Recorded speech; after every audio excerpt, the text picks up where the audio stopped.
मैंने भी कहा ना अभी कि पहली बार देखा है हमने, जंग पहली में हमारी हुई है, लेकिन युद्ध विराम जब भी होता है तो उसको तीसरे देश का राष्ट्रपति उसकी घोषणा करे और एक बार नहीं 11 बार करे कि मैंने व्यापार का लालच या डर दिखाकर हिंदुस्तान और पाकिस्तान की युद्ध विराम हमने कराई है, बार बार इसको बोल रहे हैं।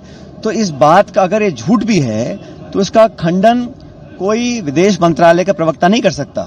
इसका खंडन सरकार के सबसे सर्वोच्च पद से आना चाहिए कि अगर राष्ट्रपति ट्रंप एक बार नहीं अलग अलग देशों में जा रहे हैं और 11 बार इस बात को बोल चुके हैं कि मैंने जो युद्ध विराम कराया था मैंने कराया है। पहली बात तो मुझे आपत्ति इस बात की है, इतने बड़े देश की वो क्या उसकी ओनरशिप ले सकते हैं, और फिर घोषणा भी वो कर रहे हैं और बार बार बोल रहे हैं कि मैंने व्यापार का लालच या डर दिखाकर इस युद्ध विराम को मैंने करवाया है।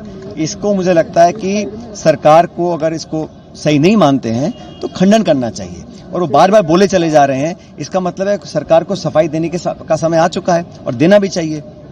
पायलट साहब, राहुल गांधी जी हमेशा एक बात बोलते हैं कि युवाओं को आगे लाना चाहिए, वहीं दूसरी बार आज उन्होंने जो बयान दिया है कि संगठन में धरातल पर काम करने वालों को हरियाणा की धार का जिम्मेदारी उन्होंने संगठन को माना है, तो उस सूरत में किस तरह के बदलाव के संकेत आने वाले दिनों में? हरियाणा की स्थिति अलग है। वहाँ कई सालों से हमारे संगठन का पूरा निर्माण नहीं हो पाया था, तो काफी पद खाली पड़े थे। शायद इस संदर्भ में बोला होगा, लेकिन ये बात सच है कि संगठन से सरकारें बनती हैं, सरकार से संगठन नहीं बनता है। तो संगठन मजबूत होगा, जिम्मेदार पदाधिकारी उसमें बैठेंगे, लायक मेरिटोरियस डिजर्विंग लोगों को हम जिम्मेदारी देंगे, उनसे काम लेने का हम कार्यक्रम आगे बढ़ाएंगे। और ये अलग अलग राज्यों में हो रहा है। आप सब जानते हो 2025 जो साल है वो राहुल गांधी जी और खड़गे जी ने घोषित किया है कि संगठन के प्रति समर्पित है।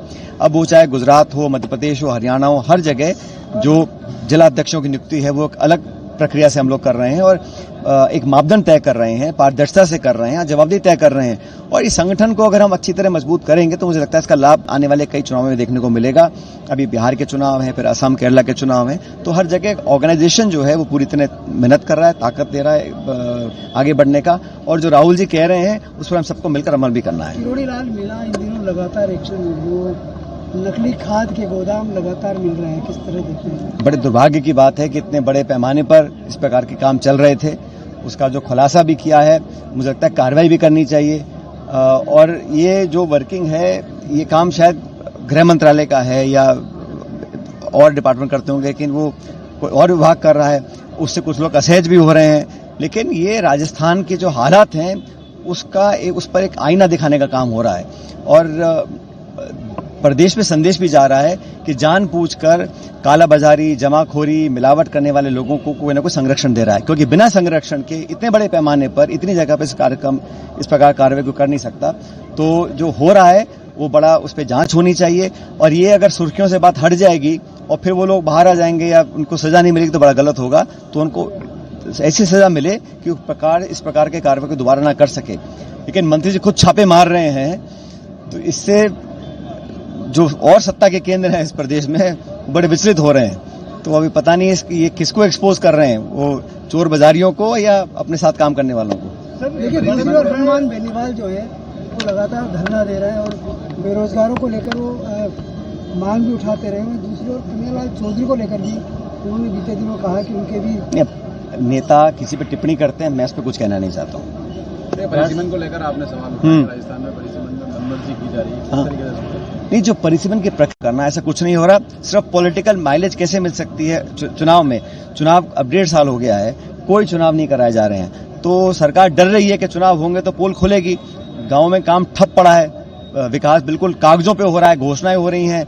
और मैं पहले भी कहता हूं, अफसरशाही इतनी हावी हो चुकी है क्योंकि इतना खिंचाव आपस में, सत्ता के इतने सारे केंद्र बन चुके हैं, तो जनता को उसको बहुत खामियाजा उठाना पड़ रहा है। खामियाजा भीषण गर्मी में भी टोंक में 48 घंटे में सिर्फ एक बार पानी मिल रहा है। पानी के साथ साथ बिजली की भी दिक्कत आ रही है। भाई कितने घंटे तो बिजली काट रहे हैं, और गांव में तो और बुरे हाल हैं। तो ये सरकार, इंचार्ज मंत्री भी हैं, फिर भी इतनी कमी आ रही है। मैं तो प्रशासन को बोल रखा है पूरी ताकत के साथ काम करें, कंटीजेंसी प्लान बनाएं, टैंकर उपलब्ध कराएं। तो पानी बिजली की समस्या हर साल आती है, लेकिन इसका जो प्रोविजन है वो 2 महीने पहले करना चाहिए था सरकार को, प्रशासन को, वो नहीं कर पाया। टोंक जिले की बनास नदी से लगातार बजरी का जो खनन है, तब आपके फोन का उबाल कितना था, उसके बाद में सीज फायर होता है और बाद में कहते हैं नहीं अभी सीज फायर नहीं है, क्या कहेंगे इसमें? नहीं, मैं इस पर टिप्पणी नहीं करूंगा।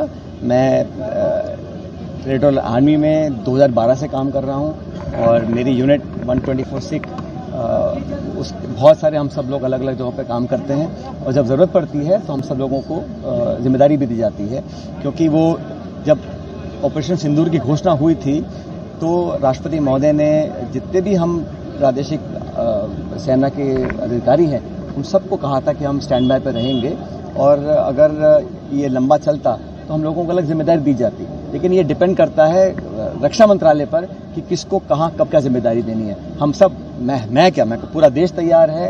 हर व्यक्ति जो वर्दी पहनता है वो हमेशा तैयार रहता है देश के लिए, किसी भी क्षमता में हो, जहां पर भी हो, जैसा भी आदेश मिलेगा काम करेंगे। राजस्थान में एक बार फिर से गुर्जर आंदोलन की पुकार सुनाई दे रही है। किसकी? राजस्थान में एक बार फिर से गुर्जर आंदोलन की जो है नहीं, जो ऐसा है, जो प्रावधान है, जो कानून है, जो संविधान में लोगों को राहत दी गई है उस पर अमल नहीं होगा तो मुझे लगता है लोगों को जवाब मानने का तो अधिकार है, लेकिन जो कमिटमेंट्स हैं, जो एग्रीमेंट्स हैं, जो कानून बने हुए हैं, जो अधिसूचना जारी हुई हैं, गेजेट नोटिफिकेशन हुआ है, उसकी पालना नहीं होती है। और ये तो भारत सरकार को भी देखना चाहिए कि निजी क्षेत्र में जो दलित, आदिवासी ऐसे वर्गों के बच्चों को जो एडमिशन मिलने चाहिए थे उसको भी पूरी तरह वो काम नहीं कर पा रहे हैं। तो सरकारों को अपने गिरबान में झांकना चाहिए कि हमने क्या कमिटमेंट किया है और कितना धरातल पर काम हो रहा है।